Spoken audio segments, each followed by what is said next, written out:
What's going on, everybody? Christian Ballard here with Ballard Sports Media, coming at you today with another college football preview video for 2020.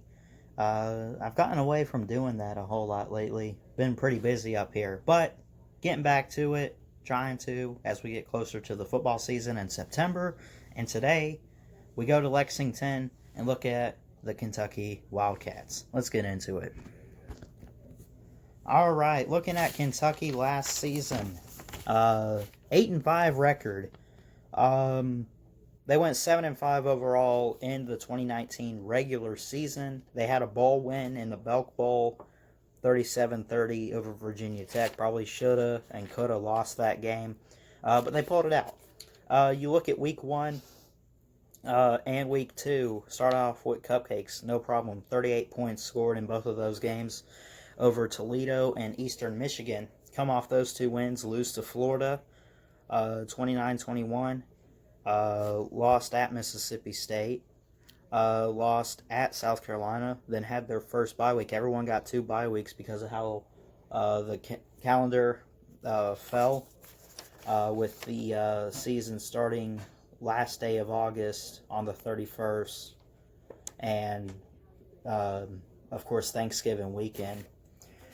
With rivalry weekend being November 30th, they had to, I don't know why they had to have Thanksgiving that weekend. I guess because it's always the last Thursday or whatever of the month, as long as there's a Saturday to follow.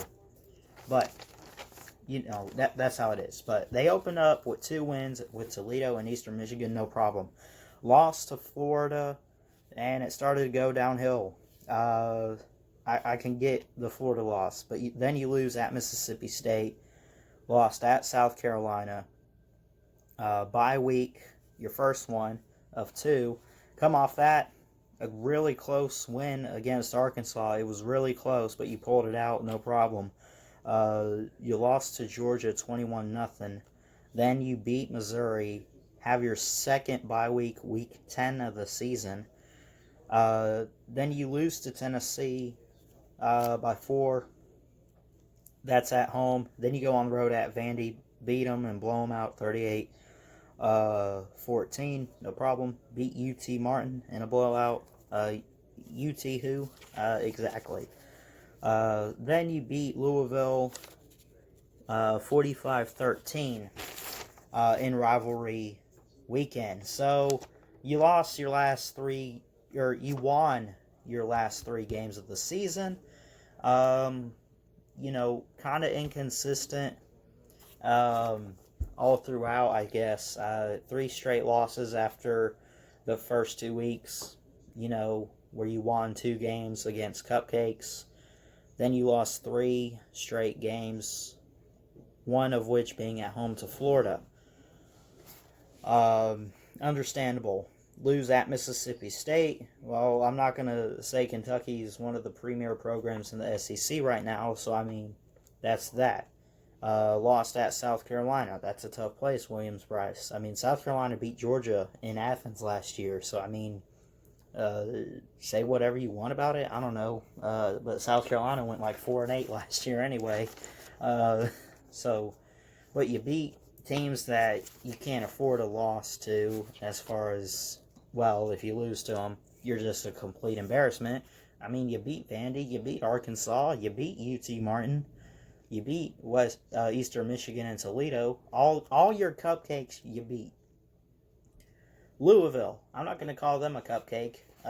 Scott Satterfield, I think, is going to have this going in the right direction at Louisville. You beat them, your rival, at home. So you close it out with a win on rivalry weekend, and of course you make the Belk Bowl against Virginia Tech, 37-30. It was close, but you pulled it out and won a bowl game. Went 8-5 overall, 7-5 regular season. Now, with that being said, let's move on and look at 2020.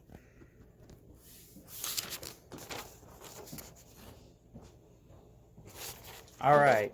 Looking at 2020 for Kentucky, you play the team that you played week 2 last year in Eastern Michigan, but you played them week 1. Then you go on the road at Florida. Then you play Kent State. Then you play South Carolina. Then you're at the Barn, or Auburn. Eastern Illinois at home. Vandy at home. At Missouri. Bye week on Halloween. At Tennessee. Mississippi State at home. Georgia at home. And Louisville on the road. Honestly, some tough matchups, especially on the road, that's really going to hurt you. But I think home, it looks favorable. Eastern Michigan. Yep. I mean, what else do you want me to say about that? I think that's no problem. But week 2 early, this is a big matchup with Florida. They were beating you 30 plus years or something. Then you finally beat them 2 years ago. Broke the streak. Of course, they got you back. But at least you beat them recently, finally. So when I look at this schedule, again, it's favorable. I think you beat Eastern Michigan week 1. That's no problem. You go on the road at Florida. Even if this were at home this year, Florida's a favorite for the East, right behind Georgia, and it's super close, too. I don't see you getting past them. I think, this is in Lexington. I give you credit for home field advantage. It's tough there. And it's a rivalry game, and it's been close between these two lately.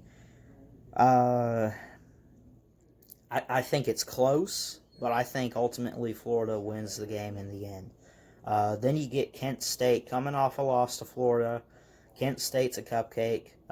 You can't afford a loss to Kent State. And I think Kent State, they're Kent State. Best thing I can say about Kent State is Saban went there, played there in college. That's his alma mater. That's the only thing I can say about Kent State, really. I think you beat them. Then you get South Carolina at home. South Carolina's a tricky team to figure out, I think. You lost to them on the road last year. Now, I don't remember who I picked in this game when I did a South Carolina preview video. But I think you could pull this off. I think South Carolina could win this game. It's kind of a 50-50, honestly, between teams like Kentucky and South Carolina. But I think you could win at home against them this year. Then you go on the road at Auburn. This is your, this is your cross-division opponent this year. You got Arkansas last year. You get Auburn this year. This is at Auburn. Listen, even if this were in Lexington, I think Auburn wins this game. Auburn's a far better program, far better team this year, I think. Gus Malzahn, you know what? I'll just stop there. Listen, I give credit to him. Obviously, he recruits well, especially on offense. I don't know what we're going to get out of him. I think I picked them to go like 7-5 or 8-4, 9-3, somewhere in there. But if you think Auburn is going to play at Jordan-Hare and lose to Kentucky, you're insane. That's ridiculous. So I think you lose there. That'll give you your second loss. Eastern Illinois, that's a home game, no problem. Vandy, they come to your place in Lexington. I've given my thoughts on Vandy. I did a preview video a couple weeks ago, like 2-3 weeks ago. And I gave my thoughts on Vandy. You should have no problem beating Vandy at home. Vandy's the worst in the SEC, along with teams like Arkansas. So at Missouri, that's a win. I think Missouri is going to take a step back after losing Kelly Bryant. They got a new coach in Eli Drinkwitz, or whatever his name is. Missouri could win. I don't know. I like Kentucky this year. I think they're going to be a little bit better. Mark Stoops is recruiting pretty decently, I think, for a team like Kentucky. So I think, they'll have something going this year. And you don't have much of a tough test before the Missouri game other than a road game at Auburn, but you make up for that with 2 games with Eastern Illinois and Vandy. So at Missouri, I think you can pull it out. I think it's going to be close. Of course, then you get a bye week on Halloween. You can rest up. You can rest up on your 3-game win streak before you go play at Tennessee. Give you some time to prepare. You go to Tennessee and you lose. I think Tennessee's going to win it. I do. I like Jeremy Pruitt and his recruiting so far with the Vols, especially defensively. I'd say he's got to figure out offense. He's got some work to do, but I like what I saw from it last year. I like Tennessee, and I think he's got it going in the right direction. We'll have to see what Tennessee looks like this year. I think how they started off with those losses to BYU and Georgia State, which there's no excuse to losing to a Mormon school and a 2-10 Georgia State team. 2-10 in 2018, of course. There's no excuse for that, but I think it was a wake-up call for this program. I really do. And when you look at it going forward after that, the way they bounced back from, they should not have made a bowl game. They should not have won a bowl game. They did both of those. Or did Indiana win? I don't remember, but they shouldn't have made a bowl game to begin with. They did. They bounced back, and they proved that they can handle tough adversity like that. So I think you lose to Tennessee. Mississippi State comes to town. Mississippi State. Hold on. Mississippi State is coming to your town. I like Mike Leach, and I think they're going to be good. This is your cross-division rival. You lost at Mississippi State 28-13 last year. This is at home, though.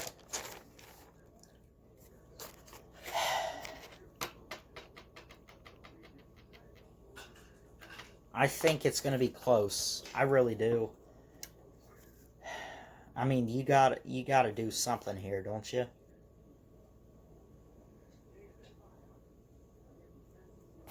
I think, man, I really don't know.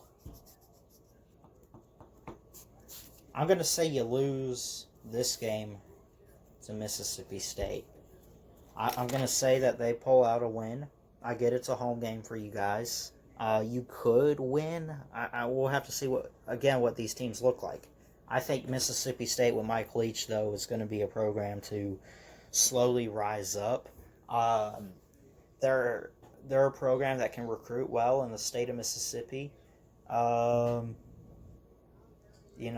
I don't know. I think you come off a loss to Tennessee, and you lose to Mississippi State as well. Then in Week 12, Georgia. I mean, listen, they're actually going to be a title contender this year. They weren't last year, in my opinion. I didn't see it, at least. But I think that with Jamie Newman, or whoever would be quarterback, I think most likely Jamie Newman. I think Kirby Smart's finally going to figure out some offense this year. He's got defense down and flat. It's Georgia, right? They're the favorite for the East. Kind of close with Florida.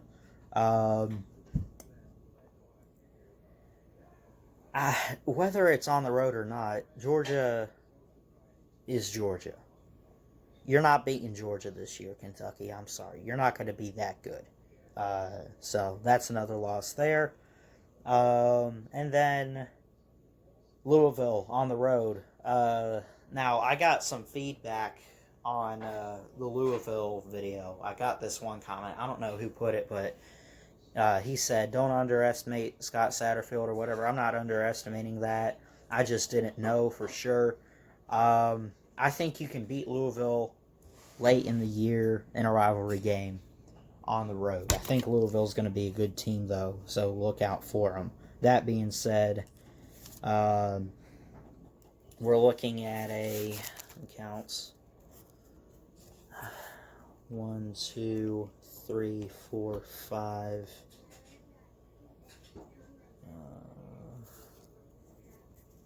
We're looking at about a 7-5 season for the Kentucky Wildcats. Now, again, I got them in a bowl game. I think I put them in the Citrus Bowl with Maryland or whoever.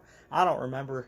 I'll have to look back, but They'll win enough games to get to a bowl game, I think. I think that they got it going in the right direction with Mark Stoops.